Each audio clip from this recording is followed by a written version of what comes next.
O Segunda Chamada especial de fim de ano hoje vai discutir temas importantíssimos que precisam ser enfrentados pelo Brasil e que muitas vezes estão ficando ao largo do debate. Só que depois esses temas acabam aparecendo da pior forma e a gente tem visto isso, por exemplo, na segurança pública, né? Quem não vai se lembrar dos casos em São Paulo de uma pessoa que foi até jogada da ponte? Mas são muitos os outros temas importantes para a gente enfrentar e nós vamos enfrentar também aqui no nosso Segunda Chamada. Antes, quero pedir para você deixar o like, compartilhar o conteúdo do My News e tem aí também uma setinha torta que é o compartilhar. Você pode fazer isso porque você pode distribuir no WhatsApp, nos grupos que você conhece, para que você sempre apoie o jornalismo independente. Então deixa o like e César, sem mais delongas, roda a vinheta para a gente começar.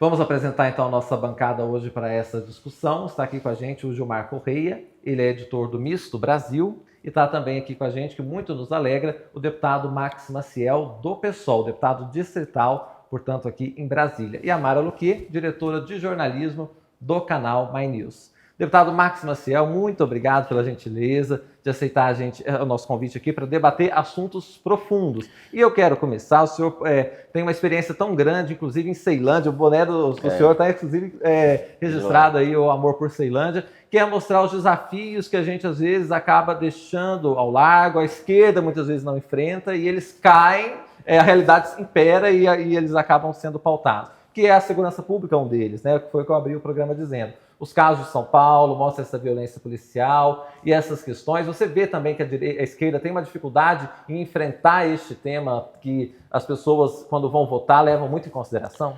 Afonso, sem dúvida nenhuma, esse é um tema central para a população do DF. Quero agradecer a oportunidade de estar aqui no My News, com essa bancada maravilhosa, e a gente fazer esse bom debate.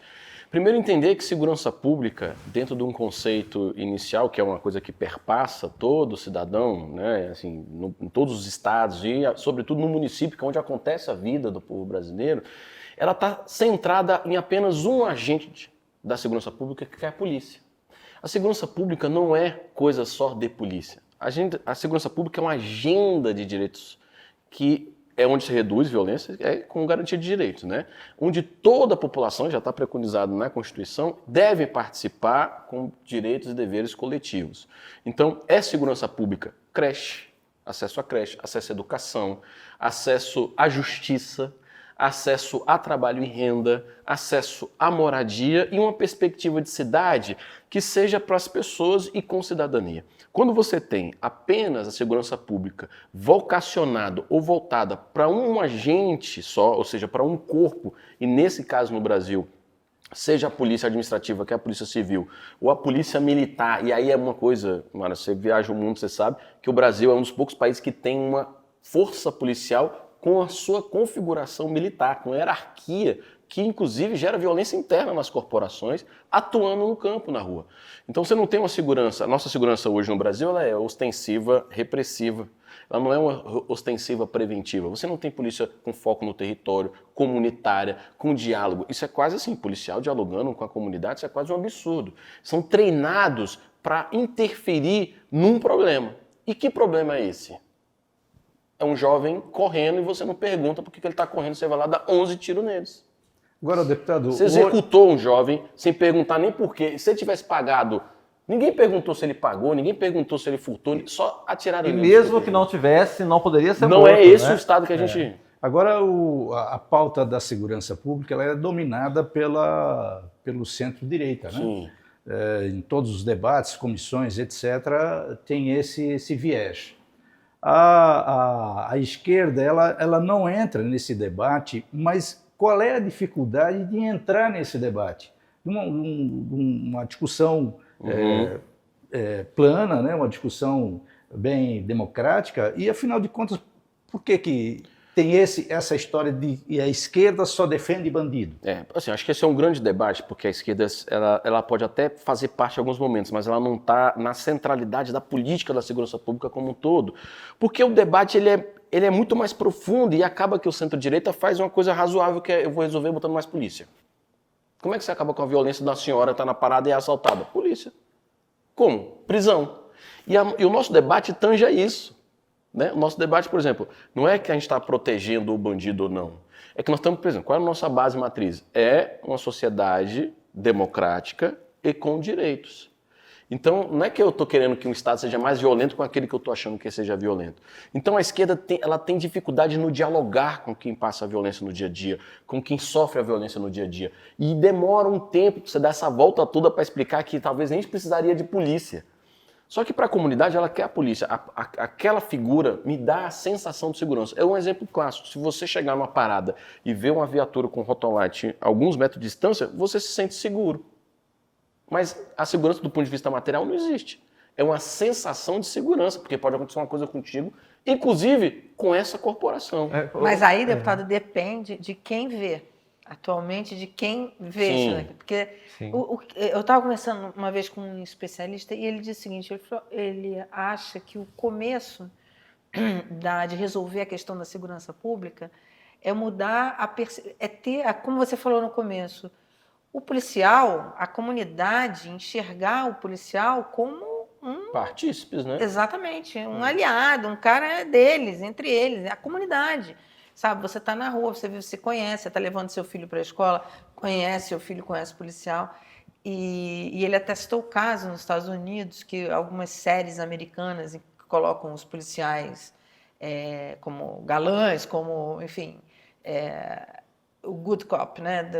Que isso ajudou a reduzir violência. No Brasil, eu vi outro dia na internet um rapaz de stand-up, um comediante, e ele falou assim, meus amigos me perguntam por que eu não faço, como é que é? Crossfit, né? Crossfit enfim, maratonar e tal. Ele falou, porque eu tenho que correr na rua. Imagina eu correndo na rua, a polícia me pega. Mas eu não vou muito longe não, assim, o Afonso chegou iniciando falando do meu boné, por exemplo. Sim. E pouca gente sabe, mas existiu no Distrito Federal uma cartilha da corporação identificando esse padrão aqui como, por exemplo, um padrão suspeito de abordagem.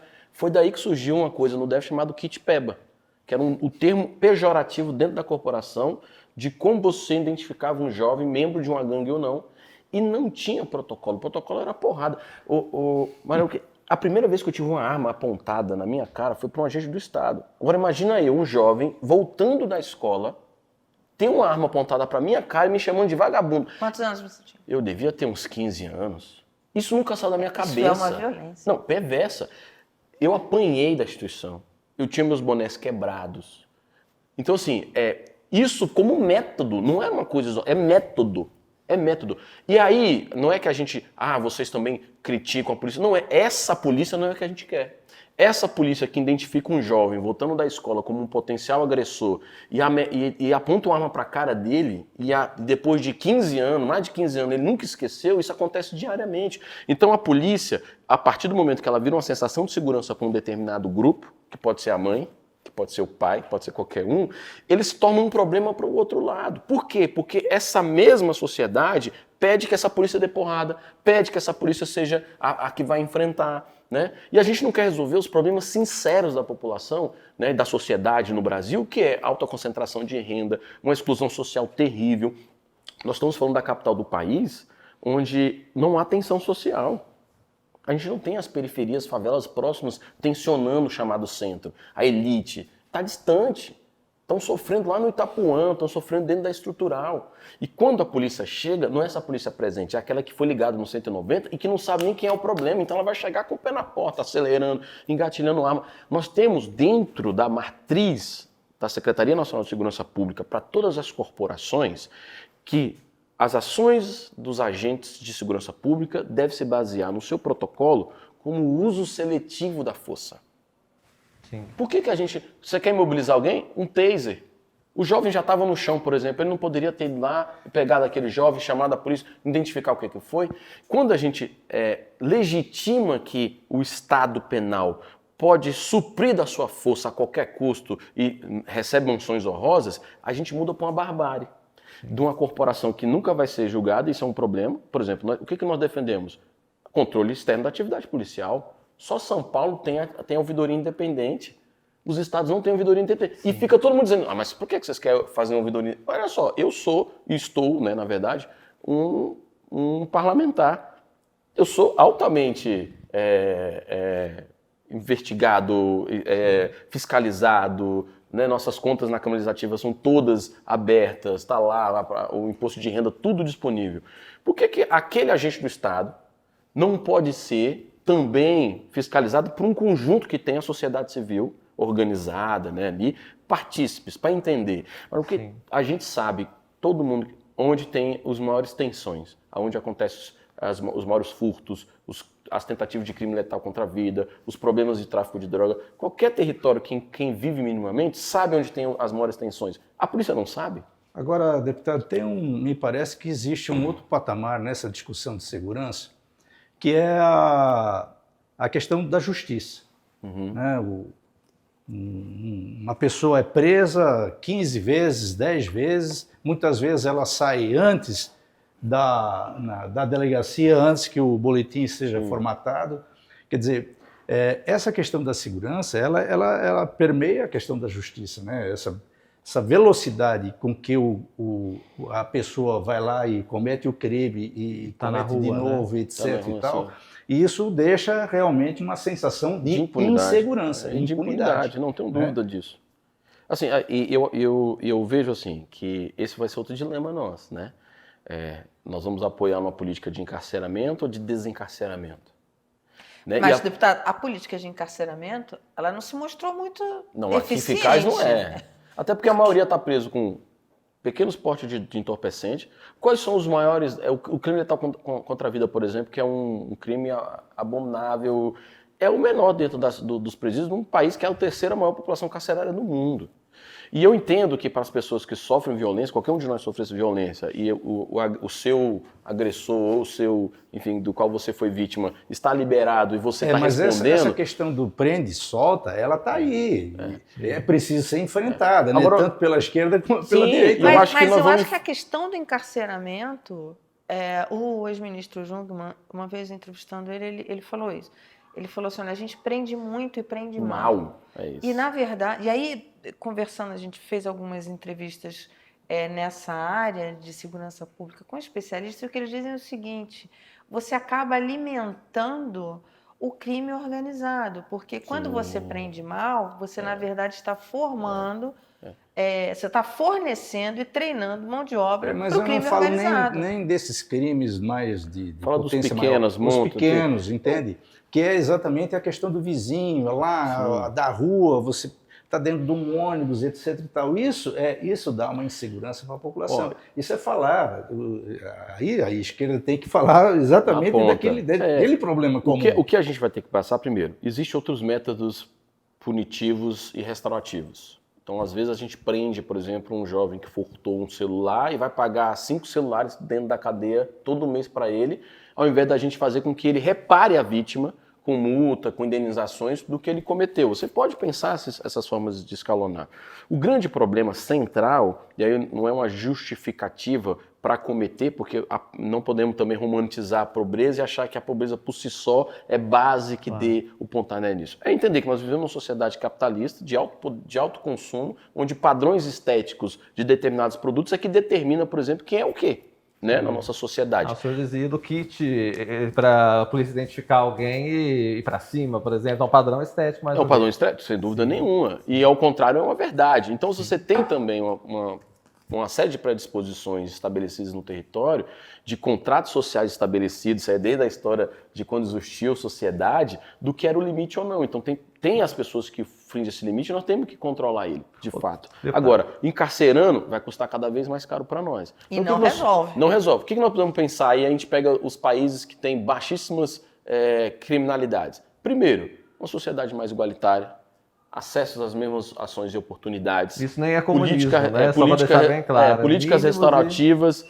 né, sem dúvida nenhuma, e acesso à justiça. Sim. Porque o acesso à justiça não é só quando você comete um delito, é quando você sofre também. É verdade. Né? Você vai buscar... Hoje, a população negra hoje não tem acesso à justiça. Você não tem fóruns em grande parte das comarcas nas periferias, você não tem a defensoria pública dentro das periferias, né? E todos eles sofrem uma série de violências do próprio Estado. Quando ele, por exemplo, a mãe sai de casa e deixa o filho pequeno porque ela não tem onde colocar o filho na creche. E não porque a creche é um depositório de criança, é porque é um direito, entende? Claro. Eu queria dizer assim que qual é o princípio que eu acho que a esquerda tem que começar a colocar? É que, primeiro, nós não podemos inverter o Estado penal em detrimento, sabe, o Estado de Direito em detrimento do Estado penal. Porque também, e aí eu passo para ti, Afonso, desculpa, assim, é só para fechar esse raciocínio. Muitas vezes, as políticas públicas que nós apresentamos para os territórios de maior vulnerabilidade é a saída para a resolução da violência. Isso é Estado penal. É como se, aquele bairro for mais violento, merece uma creche, merece uma Vila Olímpica. Não, a Vila Olímpica, o ponto de cultura, é um direito da população de ter. Não é porque ela tem que ter violência para ter, entende? Deputado, eu queria ainda seguir nessa parte da polícia, porque nós temos um dado, e o Gilmar acompanhou muito de perto, estarrecedor. Neste momento em que nós estamos falando, a cúpula da Polícia Militar do Distrito Federal está presa, que foi a cúpula do 8 de janeiro, que é o Coronel Naime, que são vários policiais. Então nós temos que abordar também um tema que é como essas corporações têm se bolsonarizado de forma intensa, politizado muitíssimo. Aqui no Distrito Federal... Partidarizado, na verdade. Né? Exato. São mensagens que foram obtidas pelas autoridades que mostram eles ali falando coisas totalmente antidemocráticas, enfim. E muito também da investigação da inação desta cúpula para evitar que acontecesse o 8 de janeiro, que é um atentado que nós tivemos à nossa democracia. Então, é um tema que a gente precisa ser enfrentado. Como é que está sendo feita a formação desses policiais e que não pode a polícia militar achar que pode defender um ou outro, enfim, ser uma instituição de Estado, né? Salvo engano, só no curso de formação o termo Direitos Humanos tinha 8 horas de curso. Então daí você tira qual é o princípio que nós estamos formando. Eles estão presos, é verdade. E por que essa turma caiu muito nesse embasamento? Exatamente porque há um setor político que defende esse modelo de polícia onde é a autoridade máxima sobre qualquer outro.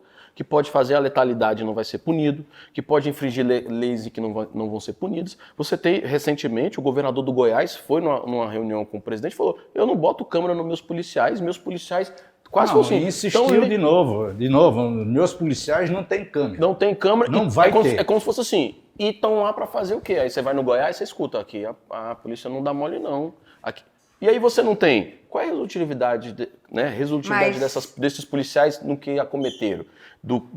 Da abordagem, da prisão, ou até de uma letalidade. Se você não tem quem fiscaliza, alguém vem lá e fala assim, pode fazer o que vocês quiserem, que aqui eu seguro para vocês. Aí, no futuro, como aconteceu em outros países no mundo, se grupam, fidelizam como milícias, ficam maior que o Estado. Tá aí alguns estados brasileiros que passam por isso, como o Rio de Janeiro, né? Ou como uma matéria que saiu ontem no estado de São Paulo, onde parte de uma cúpula da polícia toda ali enraizada com o crime organizado, e aí você não sabe mais o que é crime e o que é Estado.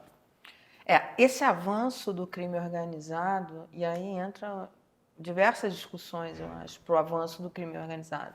A questão das drogas, a questão, a falta de creches e escolas, porque essas crianças ficam à mercê do crime organizado, o encarceramento ruim, enfim, o excesso de encarceramento, que acaba formando mão de obra para o crime organizado. São temas... A falta de punição das pessoas que cometem o crime dentro da corporação, exatamente, né, seja civil ou militar. E aí o que a gente tem visto hoje é um avanço, deputado, do crime organizado no legislativo, no judiciário. É poder, né? A gente tem uma entrevista aqui no canal com um professor da Universidade Rural que ele falou assim, olha, antigamente o crime organizado ele financiava. Agora é parte. Agora ele é parte. Agora ele é parte. Isso é um problema que e cresce aonde? Cresce na vacância do Estado. Do Estado de Direito. Cresce na vacância do Estado de Direito. Você está falando esse tempo todo, a forma como a gente prende mal, fortalece crime organizado. Eu vou dar um exemplo do que a gente presenciou lá no Rio Grande do Norte, na favela da África. Um jovem foi preso lá em Ponta Negra, preso várias vezes. Chegou uma hora que o juiz, na custódia, falou, não, cara, isso aqui não tem condição de passar por uma medida, eu vou encarcerar. Quando ele chegou no presídio do Rio Grande do Norte, o chefe lá da Polícia Penal chegou e falou assim, você é de qual facção? Ele falou assim, eu não sou de nenhuma. Ele falou, pois agora você tem que escolher um, amigão, porque aquela é a tal... na verdade, essas perguntas já acontecem e aí? No próprio juiz. O próprio juiz pergunta, na hora de despachar da prisão, e ele já pergunta, qual a facção que você está? Louco, isso é de arrepiar os cabelos. Sabe o que ele já pergunta isso. O que a mãe do jovem falou? Ele teve, Max, que escolher aquele que controla o bairro onde ele mora. Porque se ele fosse para um outro lado e chegasse lá, o pessoal falasse, você mora onde? Em tal lugar? Automaticamente você é da outra. Que louco. Então, esse modelo aí, é que fortalece tudo isso que nós estamos tentando Agora, lutar deputado, contra. o que tem no legislativo hoje que pode ajudar a melhorar essa situação? Quer dizer, qual é a pauta do legislativo? Quais são os PLs que você tem, que existe hoje, que possam ajudar nesse sentido? Mara, infelizmente, muito poucos. E quando tem, é para fortalecer encarceramento em massa. É para poder gerar mais punição. Aliás, essa questão da segurança, ela permeou muito o debate da campanha às prefeituras agora. Sim. Quer dizer, muitos candidatos diziam, não, eu vou criar a minha polícia aqui. Vou armar, guarda civil, que não pode ter arma. Então isso realmente é um problema de base, é um problema de discussão E é um problema nacional. que, infelizmente, quem está nos acompanhando em casa vai falar, não, tem que ter. Porque ele não consegue perceber segurança num outro modelo. Ele não consegue perceber que segurança vai existir quando a gente ocupar a rua, quando tiver mais práticas acontecendo à noite, quando o ônibus passar no horário certo, quando ela não ficar exposta na parada de ônibus. Quando a mãe tiver creche para botar o filho, quando eu tiver acesso aos direitos, quando eu tiver cidades arborizadas, com iluminação. As periferias são muito mal iluminadas, é escuro, é uma série de coisas. E aí o Estado vai deixando aquilo crescer numa bola de neve, que aí sim, onde as milícias atuam, na vacância do Estado. E é poder, é negócio. Né? Eu controlo onde que entra com gás, eu controlo o gato net, eu controlo uma série de coisas para que aquela população tenha acesso ao que o Estado não garantiu como acesso.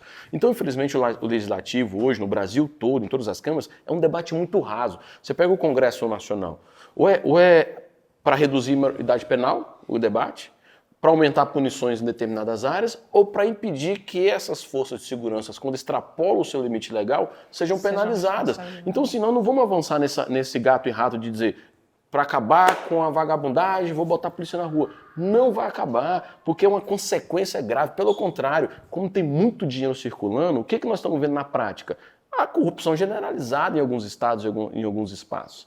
Né? Onde alguns agentes, e não é a corporação, podemos dizer, nós não estamos falando aqui tratando da entidade, nós estamos dizendo de membros que compõem essa entidade, que se não tem controle, abre uma série de outros problemas. Mas a instituição ameaça, precisa estar preocupada com isso. E aí quem controla, sem dúvida nenhuma. Mas vou te dar um exemplo, que aí nós temos que colocar. Quando que o Brasil aumenta a curva de encarceramento? Quando a gente faz uma lei em 2006, é governo Lula, não podemos fugir disso, que determina uma possibilidade de não culpabilizar o usuário, mas não definiu o que era considerado traficante. A gente sai de 180 mil para 800 mil pessoas presas, e tudo relacionado quase sempre a crimes análogos ao tráfico de droga. E quando que a polícia aumenta o seu poder também por uma política de segurança do governo federal que arma essa polícia, que dá mais estrutura para essa polícia, que dá mais espaço para essa polícia, mas não chega com outros pacotes, porque os outros pacotes demoram muito. Uma escola demora 6 anos, às vezes, para ficar pronta. É um absurdo nesse país. Né? Eu tenho exemplos em Brasília. Brasília foi construída em 3 anos e 8 meses, gente. Tem escola aqui no Distrito Federal que está há 6 anos em construção. Ou 6 anos em reforma. Então assim, como é que você explica para a população que eu tenho que estudar longe da minha casa? Tem que chamar o JK de volta. Ou então fortalecer a instituição pública, claro. que é a empresa pública, para ela ter condição de fazer. Embora Brasília, e eu estudei muito isso na época da construção, Israel Pinheiro, que foi o primeiro governador do Distrito Federal, falava, se for preciso, tem que trabalhar 25 horas. Então os candangos sofreram muito para edificar Brasília. Deputado, vamos falar de maconha? Acho que é um assunto que a gente precisa enfrentar também. Que tem a Tá ver tudo com segurança pública, porque o avanço do crime organizado se dá também nessa... E muitos estão presos por isso, né? Em relação ao tráfico de drogas. E aí o deputado Max Maciel, ele esteve conosco no canal num programa muito interessante que a gente estava falando sobre legalização de maconha, inclusive foi um programa que repercutiu bastante. Sim. 2024 para 2025, que a gente está falando aqui, como é que está esse debate nesse momento? A Mara tem um relato até pessoal que ela estava em Praga, por exemplo, na República Tcheca, e lá é muito mais tranquilo esse tema da maconha, né, Mara? Eu tinha muitas dúvidas no passado em relação se deveria ou não legalizar, descriminalizar, né, na verdade. Enfim, você escuta relato e tal. Aí, uns 5, 6 anos atrás, eu fui na South by South, lá em Austin. E tinha um espaço enorme dedicado a cannabis, enorme, enorme. E aí eu vi o quanto eu era tosca, né? Eu falei, cara, eu não sei nada desse debate. Existe uma economia, um mercado enorme, e você tem muito usado para medicinal, mas mesmo não medicinal, lá nesse espaço. E essa South by South é o maior evento de inovação do mundo, que é feito em Austin, que vamos combinar que a gente não pode chamar de um lugar comunista, né? Não.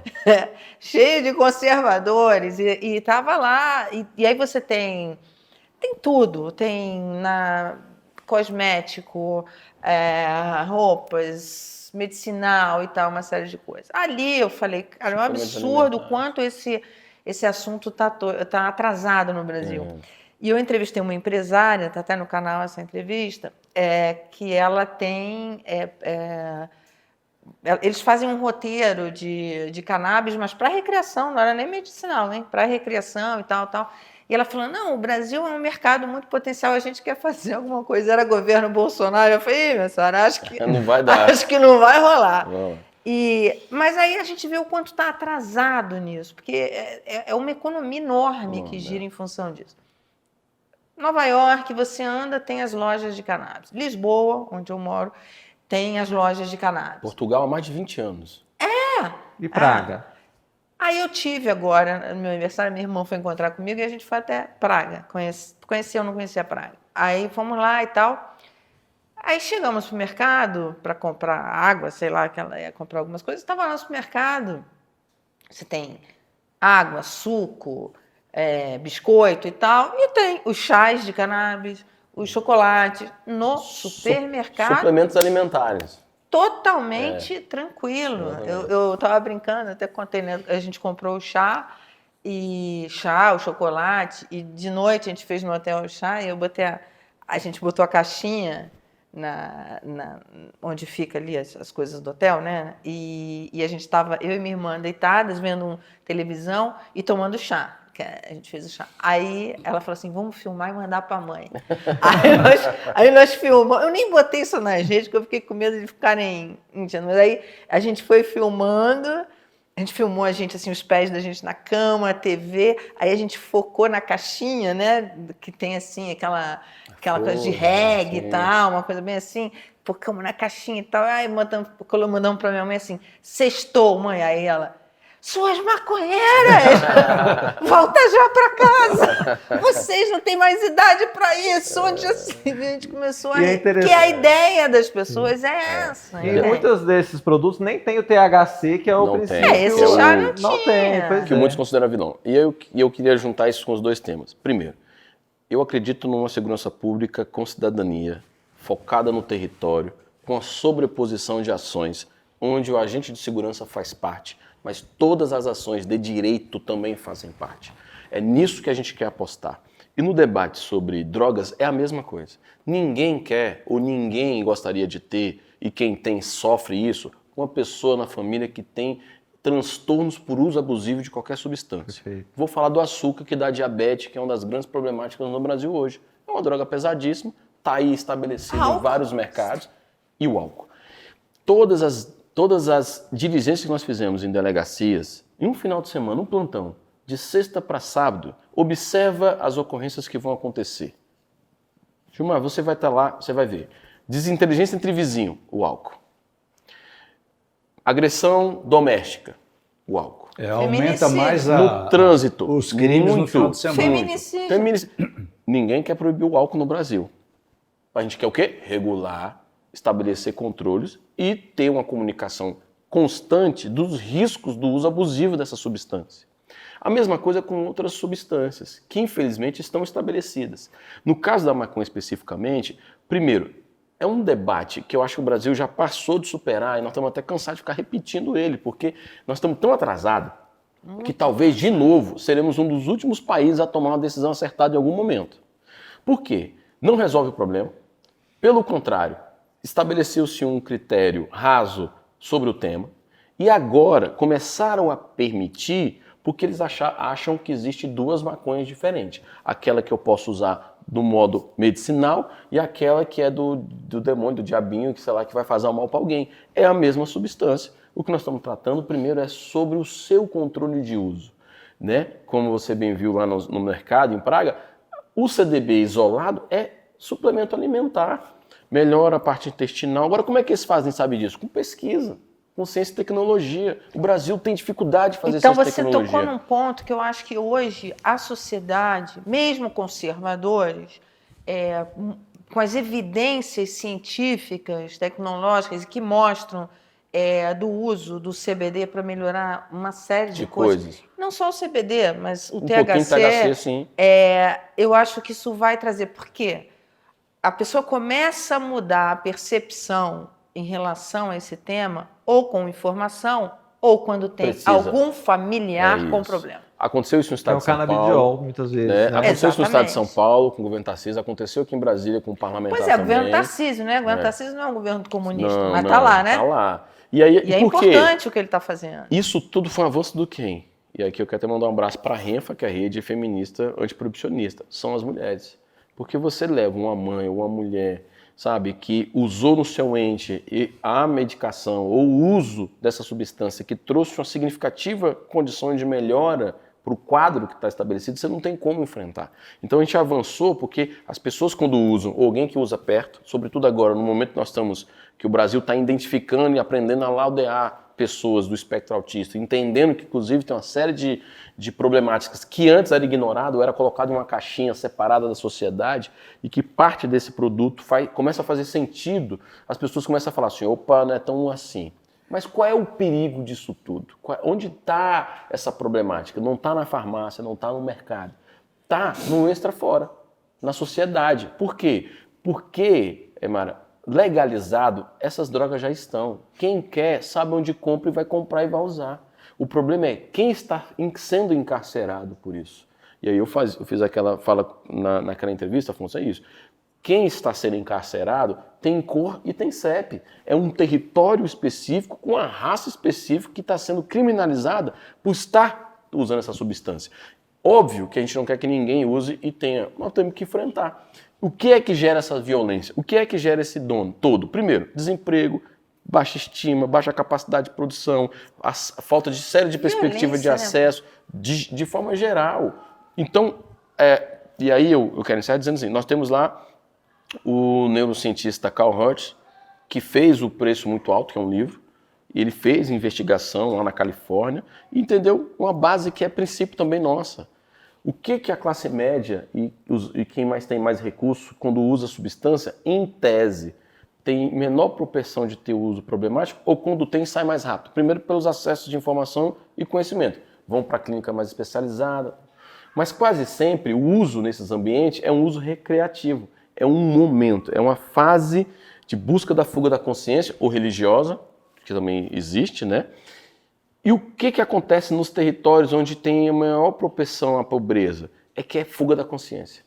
É porque é fugir de uma série de problemas. Então aquilo que era para ser recreativo começou a virar um campo de fuga e tem a ver com saúde mental. Então as pessoas não usam porque elas querem se divertir, elas usam porque elas querem fugir daquela realidade em que ela está inserida de opressão, de violência, de escala 6x1, de uma série de coisas que ela não consegue sustentar a família. Isso tensiona maior. Isso está em livro, está em pesquisa, né? A discussão é mais medicina, mais sociologia e menos punição, crime, né? Menos polícia, menos... eu acho que essa tem que ser a inversão do processo. E não é, gente, com toda tranquilidade, e não é achando que fugir desse debate nós vamos resolver. Exatamente. Agora imagina nós pagando uma folha de uma corporação como a Polícia Militar, a Polícia Civil, que tem altamente capacitada e tem seus problemas, para ficar pegando o jovem em algum canto da boca com 10 gramas de uma substância. Enquanto a gente poderia estar com a sociedade muito mais garantida, fazendo com que os assaltos diminuíssem, o crime letal contra a vida diminuísse, e um poder de conhecimento e acesso à informação que possa fazer a pessoa tomar uma decisão, por exemplo, de não usar. Só que hoje, e aí voltando para o álcool, hoje a gente comemora o chamado mijo da criança bebendo. Tem uma pesquisa na Europa, se não me engano na Suécia ou Noruega, eu não sei ainda, eu posso até buscar informação, acho que eu mandei no grupo, que fizeram pesquisa que o esporte não livra as pessoas das drogas como historicamente andava. O esporte fideliza, algo único. O esporte fideliza porque está em grupo. Só que toda competição vale alguma coisa. Vale uma caixa de cerveja, entendeu? Vale uma comemoração que tendenciona as pessoas a associar o esporte ao final do esporte, que é, no final vai todo mundo sair para usar uma substância, para comer alguma coisa. Então, ou seja, nós precisamos jogar limpo. E eu jogo aberto porque, assim, primeiro, não é uma verdade absoluta que nós estamos tratando. Só que a forma como a gente lida com o tema até aqui não deu certo. E a gente precisa avançar nisso. Estabelecer pela justiça como está indo os salvos-condutos, mas também, que foi o debate que nós fizemos, liberou 6 plantas para pessoa individual e até 40 gramas. Ora, muita gente achou isso um absurdo, né? Mas a justiça, e olha que nós estamos falando de um ministro do STF que há um tempo atrás estava cortando planta no Paraguai. É um dos vídeos mais famosos do Alexandre de Moraes. Achando que ia acabar com a droga cortando o pé lá. Agora, o que fez ele mudar? Sem dúvida nenhuma, não foi que ele acordou um dia, teve um salto de consciência e falou assim, não, com certeza foi números, dados, e falou assim, olha, isso não dá certo. Agora, deputado, 2026 tem as eleições se aproximando aí. Sim. Né? Essa questão da segurança permeou muito o debate nas prefeituras e 2026 vai ter eleição aqui no Distrito Federal, não teve agora, né? E será que esses assuntos todos vão ser novamente cansativos a esse nível que teve agora em 2026? Olha, infelizmente, a segurança pública ela é um tema permanente, porque ela é uma coisa presente. Eu vou dizer um problema que o Distrito Federal está passando hoje, que não vai se resolver com polícia, feminicídio. É muito alto, é quase uma pandemia no Distrito Federal. Isso tem a ver com sociedade, com machismo estrutural, com posse, com dominação, com álcool, uma série de coisas. Então, como é que a gente rompe isso? Aí eu acho que o Legislativo tem avançado mais. Primeiro, com políticas de garantia de proteção e direito às mulheres. Casas das mulheres, fortalecimento de vínculo para as mulheres, para que ela fuja da dependência. Empreendedorismo, para que ela tenha liberdade econômica, suporte aos filhos, para poder sair da relação de violência que ela está inserida.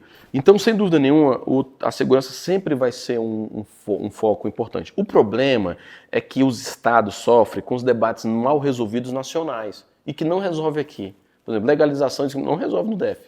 Não é aqui que vai resolver, não é em São Paulo, é no Congresso. Aborto, não é aqui. Né? E aí você tem todo um fatiamento que gera mais culpa para a mulher do que resolve qualquer outra perspectiva. Se eu pego o Distrito Federal, mas analisando o que foi a eleição deste ano, há um tema que perpassa, que eu acho que vai ser base central da próxima eleição. Primeiro, transporte público. Mobilidade urbana é algo que vai colapsar no Brasil em curto prazo. Segurança pública, porque está dado um pouco da perspectiva de cenário. E por incrível que pareça, não vai aparecer esse tema, mas é um tema que estava nas pesquisas e nenhum prefeito, candidato, foi no debate e falou. Ausência de creche. O Brasil é coordenado e comandado por mulheres mães solteiras que chefiam seus lares. Muito da eleição do Ricardo Nunes em São Paulo tem em relação com ele ter zerado as vagas de fila de creche e todo mundo ter tido vaga, né? Então, quer dizer, é um tema que, quando enfrentado, pode, inclusive, capitalizar. Gente, eu vou falar uma coisa para você. Né? Isso é um debate urgente. Quando consegue, por isso que eu acho que a esquerda tem essa dificuldade, que ela se diluiu mesmo, né? E se diluiu por quê? Aí, até trazendo um assunto para outro campo. Porque nós não estamos conseguindo apresentar um projeto que distancia da direita. Qual é o nosso projeto que diferencia da direita? E também qual é o modelo de segurança? Qual é o modelo de escola? Qual modelo... Aí chega o cara, vem zero as filas de creche. Como é que você resolve isso? E também tem a polarização, que isso aí dificulta um debate um pouco mais amplo, um debate um pouco mais aprofundado. Sem dúvida nenhuma, eu não acho. Eu acho que... A mulher, eu acho que tem um papel importantíssimo. O PSOL tem mulheres incríveis, que fazem um trabalho... Assim, as mulheres do PSOL, você pode ser de esquerda ou de direita, mas você tem que tirar o chapéu para essas meninas. Essas meninas fazem um trabalho no parlamento incrível.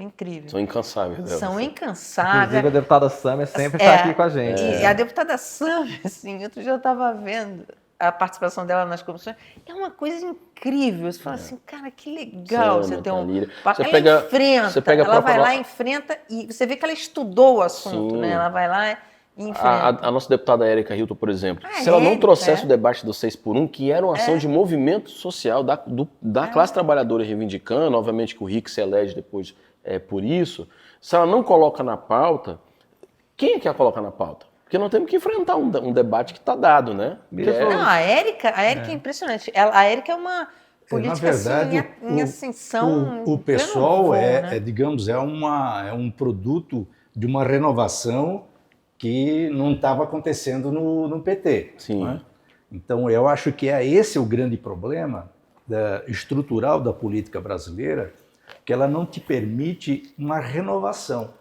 As emendas parlamentares, o fundo partidário, o fundo eleitoral, ela tem uma tendência de manter sempre aquele pessoal ali. Sim, né? sim. E aí vem puxando, parente, primo, tal, pai, mãe, filha, que dominam a política brasileira. E na minha visão, é o grande problema dos partidos políticos, da renovação. O PT, por exemplo, não tem renovado. E tem um hiato histórico de renovação grande, inclusive, para as próximas eleições. Mas eu só queria voltar nessa questão das mulheres, e aí chamei a atenção para a atuação das mulheres do PSOL, que é muito importante, porque a questão da violência contra a mulher, feminicídio e violência e abuso, e quando você fala em violência, não é só violência física, é violência moral. Ela está em todas as classes sociais. Essa passa por todo mundo. Em todas as classes. Então, não vamos longe, o ministro Silvio Almeida foi demitido por assédio a Arielle, por exemplo. Né? Não, e mulheres casadas com homens ricos, mulheres bem-sucedidas e mulheres esclarecidas, têm acesso à informação, mas a violência, ela é... Em casa, a violência doméstica não é pequena. E isso não é uma questão só do Brasil. A gente apresentou um não projeto é só do de Brasil, lei. não. Tem umas séries indianas que abordam isso adora muito bem. séries de vários países. Eu sou um consumidor. Não, mas você está no metrô de Paris, você vê campanhas. Olha, se você foi abusada, ligue para tal número, faz isso. Teve uns amigos nossos que foi agora para a COP29, que foi... No Azerbaijão. Os brasileiros foram orientados, as mulheres não andam só lá, porque lá o nível de assédio é muito grande lá. Sim. Então tinha que andar em grupos, com presença. Inclusive tinha uma coisa que eles falam assim, do machismo é tão grande lá, que quando tem uma presença masculina eles não assediavam. Mas se tivesse só mulher, eles assediavam. Nós apresentamos uma legislatura, um projeto de lei aqui no DF, por exemplo, que colocava sigilo dos dados às mulheres vítimas de violência. Isso gerou uma certa dúvida, porque as pessoas acham assim, mas a pessoa quando é vítima de violência, faz a denúncia, não tem sigilo do dado? Eu falei, tem sigilo do dado para você que não é parte interessada. Mas para a parte interessada, que está no processo, ele acessa no boletim de ocorrência, ele acessa via o advogado, o que está tramitando na justiça. E muitas vezes essa mulher mudava de endereço, o filho dela era matriculado em outra escola, e o agressor tinha acesso à informação e fazia o stalking. Então, a gente apresentou esse projeto de lei para falar assim, olha, o Estado tem que preservar esse nome nos programas sociais, porque senão essa pessoa vai localizar e nem o advogado tem que ter acesso. Que pé está isso? Esse é o projeto, foi aprovado, o governo não vetou, mas a gente precisa de regulamentar, porque nós temos no Brasil um problema, a Secretaria da Mulher tem um sistema, a CODAB tem outra, a polícia tem outro, nós não temos um sistema integrado onde esse nome aparece ali, só o primeiro nome e CPF, endereço, tudo fique apenas para uma senha conseguir acessar especificamente. Né? Hoje em dia, inclusive, não existe mais dados reservados, né? Você cria uma empresa, no mesmo dia já tem uma ligação lá, vendendo produto, exatamente. É um negócio maluco. Apesar da LGPD existir, o nosso projeto ele melhora a LGPD no nível que a parte interessada, vítima, não consiga acessar. A gente aprovou agora também pela Câmara, não sei se o governo vai sancionar, que pede para que pessoas que passem nos concursos apresentem as certidões. Isso já acontece, a pessoa não é impedida, nós não estamos aqui querendo impedir que a pessoa que cometeu um ato não seja, como diz, não tenha sua vida de volta, não é esse o objetivo. O objetivo central porque ao saber se aquela pessoa está respondendo a um processo ou responder a um processo, eu consigo, na administração pública, melhor alocar essa pessoa. Nós tivemos recentemente um caso aqui de um professor que foi em mais de uma escola acusado de assédio contra crianças, tinha um processo em outro estado por assédio, ele continuou dentro da educação pública cometendo assédio. Então, se a gente tem acesso à informação de que, olha, esse cara aqui não dá para lidar com aquele perfil, vamos colocar ele na parte administrativa em outro canto, porque ele tem ali um problema a resolver ou que precisa de um não tem um perfil né? adequado para exercer exatamente como professor, né?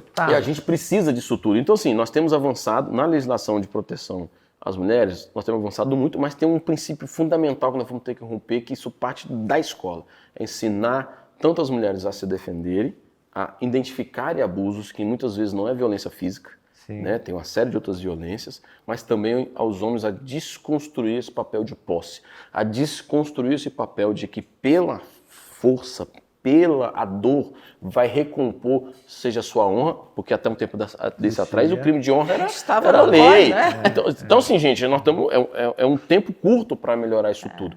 E ao mesmo tempo, é uma percepção, não tenho problema de falar isso aqui, acho que a universidade tem que estudar, é que às vezes os homens que cometem isso gostam da visibilidade para um processo de reafirmação, sabe assim, Nossa, isso é muito duro de pensar, né? É duríssimo, mas eles não se escondem, eles aparecem, eles têm os nomes deles estampados. O Gilmar vai saber melhor do que eu, mas aqui no DF, inclusive, tem um projeto que está tramitando da mulher ter acesso a spray de pimenta, não é isso? Poder andar com spray de pimenta na rua. Como não tá, foi apresentado, eu não sei, mas é uma coisa também. É mais uma coisa paliativa. Foi aprovado agora. É mais uma coisa. Daqui a pouco, acho que o mesmo deputado sugeriu que tivesse uma arma de fogo. Ixi, aí já. Aí é um negócio maluco. Eu só acho que essa liberdade da mulher ela só vai conseguir quando tiver a liberdade econômica. Que ela puder pagar suas contas. Mas não só isso. Tem mulheres hoje que são mulheres bem-sucedidas, independentes. Eu concordo, é importante. Eu acho mas muito pouco, sabe? Você tem violência nas classes mais altas e não é pequena. Deputado, vamos aproveitar para falar um pouquinho sobre a atuação do senhor num primeiro mandato, que a gente sempre fica curioso, tenho certeza que a audiência também. O senhor é um deputado que tentou uma primeira vez, o senhor teve acho que 8.000 e alguma... 8.515. Ficou na suplência, né? Isso. E depois agora o senhor teve 36 mil votos. 35.578. Eu sei cada um ali, ó, cada voto... E isso não mais votado, né? Foi o terceiro mais votado. Terceiro mais votado nessa eleição e representando, claro que todo o entorno, toda a periferia do Distrito Federal, não o entorno exatamente, mas todo mundo ali. O senhor da Ceilândia, inclusive. Como é que está sendo essa experiência, o senhor no espaço de poder, sendo um deputado, Máximo Maciel, depois da militância histórica do senhor aqui? A gente tem, assim, acho que primeiro um grande aprendizado. Olha, eu me sinto confortável onde eu estou, porque como eu passei 20 anos no movimento social e popular, eu sempre participei das conferências, dos conselhos, das reuniões, dos debates. Então, eu fui formado, eu vim do movimento estudantil, então assim, eu fui formado para esse momento de... A gente sabe implodir reunião, por exemplo, é uma tática, né? Pode ter a maioria que for, a gente consegue dar uma atrapalhada no jogo. Pode não vencer, mas derrotado também a gente não sai. Então, eu sinto que, assim, estou num momento que eu acho oportuno, aprendendo bastante. De fato, às vezes frustrante, porque quase sempre, grande parte desse debate que nós estamos tratando aqui é passível de resolver, não é economicamente inviável, porque nós não estamos falando só de recursos, porque dinheiro está mal distribuído, está mal planejado do ponto de vista. Historicamente, nós temos grupos políticos que comandam as casas, muito por interesse, assim, vem de histórico empresarial, vem de histórico de outros agrupamentos que se perpetuam nas suas caixinhas, né? E acaba que a parte central é muito mais complicado. O maior desafio, não é um desafio, assim, eu continuo morando onde eu nasci, cresci, estou lá, e a comunidade, eu sou a pessoa mais próxima de um poder que ela viu. Então, assim, ir na padaria, o ônibus está ruim, saúde está ruim, educação... Tudo que é competência do executivo. Todo dia tem uma demanda. Todo dia. E quem tem seu telefone E eu continuo atendendo, porque eu tinha o telefone cadastrado, eu continuo atendendo, porque não tem, infelizmente, não dá para abrir uma janela nova que eu não sei quem está ligando. Então, assim, nesse primeiro mandato, a gente tem feito um esforço muito grande e tentado trazer para casa temas e debates que não estavam em voga ali, né? Que não estavam elencados ali, né? Ou que quando tinha, não tinha uma percepção social territorializada. Porque você bota o Distrito Federal, se você for pegar os dados, os números, nós estamos falando de uma cidade no quadradinho que tem o melhor IDH. É a cidade mais arborizada, maior renda per capita, uma das maiores rendas per capita do país. Fica maior hoje. Só que isso é um Mas dado... isso é sempre na média. Mas isso é um dado para fora. Quando você pega para dentro, a 15 minutos daqui, nós temos a realidade do Congo.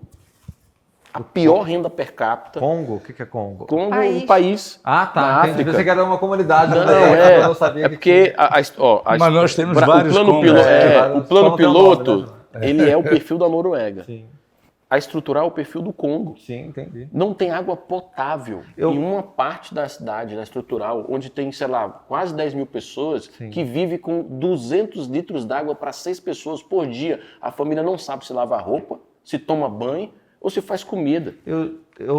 Só para contar uma história, a Simone Tebet foi candidata à presidência da República e ela fez uma agenda aqui no Distrito Federal numa ocupação de Santa Luzia, lá na estrutural. que é na estrutural, Exato, né? esse lugar. E é, acho que 15 quilômetros do Palácio do Planalto, assim. Isso. Você vê que o esgoto a céu aberto no meio da rua, sabe? Então, se você andar no Distrito Federal, não precisa ser muito, alguns minutos você vai ver um contraste social grandíssimo, E Afonso, né? há É de arrepiar 20 a família. anos essa comunidade existe. Isso não é um problema de um governo. Há 20 anos. Estrutural é a maior favela. Permite que as pessoas morem mal. E a gente não mora mal porque a gente escolheu morar mal. É que você não tem programa habitacional para as pessoas. E quando você tem, o governo te liga e fala, você precisa ter 40 mil para dar de entrada. Se a pessoa tivesse 40 mil sobrando, ela estava morando num barraco sem água. Então, assim, nós precisamos também entender que a gente precisa de uma política para as pessoas. E aí não é propagandismo. Aí é disputa de narrativa mesmo, mas também de ideias, de pressão. E a gente que está lá, e aí mudou. Aí eu acho que é a diferença daqui para frente. Anteriormente, eu estava propício a assumir uma cadeira e estou no primeiro mandato. A segunda não, você já está lá dentro. Aquilo lá você não resolveu, aquilo lá não está... Então, assim, esse é um grande problema.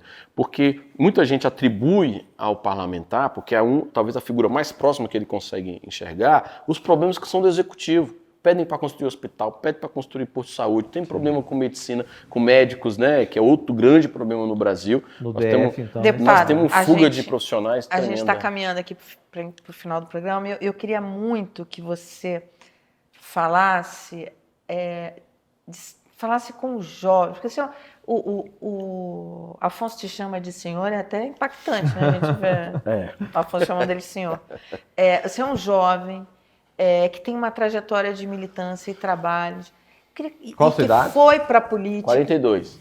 Então, e que foi para a política, e que é atuante, está fazendo um trabalho na política. O que você diria para os jovens que, como você, assim, como participar de um movimento estudantil, um movimento político, enfim, trabalhar em prol da sua comunidade para mudar não só a própria vida, mas como na vida de todos, ser um agente de mudança. E ir para a política. Claro. Ao invés de ir para o crime organizado, vai para a política. E aí eu já emendo, como estimular o jovem para essa participação? Ao invés hoje muita gente não quer participar. O que você diria para esse jovem? Acho que primeiro Porque você é um exemplo para esse cara. Eu acho que primeiro ele entender que hoje, apesar de toda a problemática, hoje ele está num contexto de Brasil em que a universidade é um debate. Em que se formar está no nosso dia a dia, não estava no meu. Não tinha universidade debatida no meu. Hoje o jovem pode escolher estar na universidade, né? E não pode fazer dessa escolha, pode não querer. É um direito dele não querer, né? Ele entender que hoje ele tem uma série de garantias de direitos que outras pessoas morreram, penaram para que conquistasse isso. Então ele não desperdiçasse o tempo dele com mais nada a não ser lutar por aquilo que ele acredita. E que às vezes a gente fica pensando em dedicar a vida, mas se você tiver 1 hora do dia para ajudar a reformar aquela quadra no seu bairro, com seus amigos que jogam bola, você já mudou aquela ação naquele lugar. Se você faz uma ação de reflorestamento, daqui a 5 anos você vai ver a sombra que você plantou. É nessa microação que a gente consegue debater a cidade que a gente quer. que o maior desafio dos jovens se compara é que eu ainda, apesar de tudo, de ser um jovem periférico, eu tive uma oportunidade: tempo para militar. Infelizmente, a gente não tem tempo para militância, porque eu tenho que abandonar às vezes a escola ou terminar o ensino médio e trabalhar para ajudar em casa. Isso não dá tempo de eu participar da reunião do bairro, não dá tempo de eu participar da reunião de reformar a quadra, não dá tempo de eu fazer nada, porque a lógica faz com que a gente se prenda nesse conceito. Então, por isso que eu digo, não precisa ser tua vida toda, é 2 horas que você tem do sábado. Reúne os seus amigos e vamos partir. Não tenha medo de exigir a participação e que, se você não acha que nada na política funciona, foi isso que motivou a gente estar aqui. Seja você o nome. Coloque o seu nome à disposição. Comece pelo Grêmio Estudantil, comece pelo movimento do seu bairro, comece pela... Se filia a um partido? Se filia a um partido, comece a construir esse partido e coloque o nome para disputar a sociedade. A mudança não acontece nos grandes projetos, ela acontece nos lá no bairro, na rua, né? E você colocou aqui que é muito frustrante você ser cobrado por coisas que está com o executivo. O executivo tem que entregar e não o legislativo. Você é candidato a governo? Olha, eu tenho um projeto para o Distrito Federal. Isso eu tenho. Mas talvez não seja para agora, porque eu também não tenho que ter uma responsabilidade com a cidade, que a gente precisa reunir muito mais atores, pessoas e movimentos em torno desse projeto. Então, o que eu pretendo primeiro é começar a apresentar esse projeto de cidade para as pessoas e que, se essas pessoas acreditarem que esse projeto é possível e é viável, aí sim a gente coloca o nome no Distrito Federal. Você fez reuniões nos bairros lá mostrando o que era o orçamento, né? Desmistificando esse tipo de coisa, porque realmente quando se fala em orçamento é uma loucura, né? Como é que foi esse resultado? Chamava-se Debater nas Cidades. A gente ia para a praça pública, post-it, que eu sou pedagogo, né? Tarjeta, e eu botava que as pessoas colocassem a cidade que elas têm, a cidade que elas querem. E a gente foi debater, né? Quanto que tinha para a saúde. 13 bilhões. O que você faz com 13 bilhões? E as pessoas entenderem, né, que o problema não é dinheiro, o problema é o modelo político que nós estamos apostando naquela ação. Foi muito bom, porque eu percebi uma síntese que às vezes, a gente que está no movimento político ou que está na política acha que sabe tudo da comunidade. Por exemplo, a gente ia achando, é segurança, o trivial, né, o tripé, segurança pública, saúde e educação. Foi ali, há 8 anos atrás, que apareceu uma janelinha piscando para a gente que chamava mobilidade urbana. Porque como é que eu acesso ao hospital se eu não tenho um ônibus? Como é que meu filho vai para a escola se ele não consegue chegar na escola? Como é que eu, que tenho que sair 2 horas antes de chegar no trabalho, para chegar no trabalho, e volto 2 horas depois num trânsito? Então foi aí que a gente pegou... Isso acontece aqui, não é só em São Paulo, e é pequenininho aqui, em São Paulo e aqui é pequeno. Então a gente vira o mandato votado para a questão do transporte público com escuta popular. Então foi muito bom e essas plenárias vão acontecer ano que vem de novo. Então, peraí, deputado, agora eu fiquei interessado, a Mara fez uma pergunta muito boa do governo. O senhor falou que é um projeto para o Distrito Federal. Então a gente não deve ver o deputado Marcos Maciel ser deputado federal, por exemplo? Não é seu projeto agora ou pode estar no projeto também? Olha, porque o senhor, com os votos que teve aqui, é expressivo. Eu vou dizer uma coisa bem sincera. Eu não sou funcionário público. Não sou e tenho um grupamento sindical e não sou filho de empresário. Eu cheguei aqui com o movimento social e popular. Ele que foi base fundamental. Então, esse inclusive é a base que, se por um acaso a população achar que o nosso mandato não deva continuar, porque é no voto democrático que se escolhe isso, esse é o lugar que eu retorno. Então, quem vai decidir se é federal, se é Senado, se é governo, é esse conjunto. E não é porque assim, é assim que a gente acredita que tem que funcionar, né? Então, pode ser que seja federal, pode ser que seja Senado, ou pode ser, né? Aí eu acho que por isso que eu estou querendo estimular as pessoas a esse projeto de cidade. Resumindo, você vai continuar na política? Pelo menos até, eu não quero ser profissional, mas pelo menos até onde a gente conseguir atingir e depois, obviamente, puxar mais gente para assumir. Tem que ser igual o Suplicy, até atingir a renda básica de cidadania, continuo na política. Que eu acredito hoje que é o que falta para o Brasil, sem dúvida nenhuma. Acabaria com grande parte do problema aí. Suplicy é um grande quadro da política, inclusive recuperado recentemente de um câncer. Com CDB, tratamento. Exatamente. Ele é uma pessoa exemplar. Que é um projeto de uma associação lá de São Paulo de Franca, né, que a gente tem muito diálogo, isso que é importante. E quando eu falo de um projeto para o Distrito Federal, é que não é um projeto meu, não é um projeto só do meu espectro político. É um projeto que dialogue com as pessoas, que trabalhe com elas. Obviamente vamos enfrentar setores históricos dessa cidade que talvez o nosso projeto não vai fazer sentido, mas não é para eles mesmo, não. Agora, essa questão partidária do Distrito Federal, ela vai ter muita influência na compreensão do que é o governo federal, né? Ela vai ter uma influência aqui e Ibanez disse que já é de direita, que não quer nada da esquerda, enfim, né? Como é que vai se tratar esse processo daqui para frente? Quer dizer, como é que vai ser essa negociação? A esquerda consegue conversar com o centro, consegue falar com a direita, enfim, de que forma isso vai acontecer? Gilmar, não vai ter, para o nosso projeto, não vai ter como a gente se livrar disso indo para a direita e para o centro. Por exemplo, o Ibanez é do MDB. O MDB é a base do governo Lula. Como é que eu explico isso na ponta? O que é a direita e o que é a esquerda? Pois é. Nós temos que se distanciar. Por isso que eu falo, a esquerda precisa apresentar um projeto que distancia dessas pessoas. Eles estão ganhando com a vacância nossa, estão ganhando com espaços num governo que a gente aposta no progressismo. União Brasil, PSD, estão atrelados em ministérios, recebe fatia do recurso, recebe as emendas PIX até um tempo desse atrás, e estão fortalecidos aonde? Num governo que a gente aposta que é progressista. Como é que lá na frente eu chego e falo, ó, esse projeto dessa galera não é o projeto nosso, mas está com vocês aqui? Aí é um debate que nós vamos ter que juntar e dizer.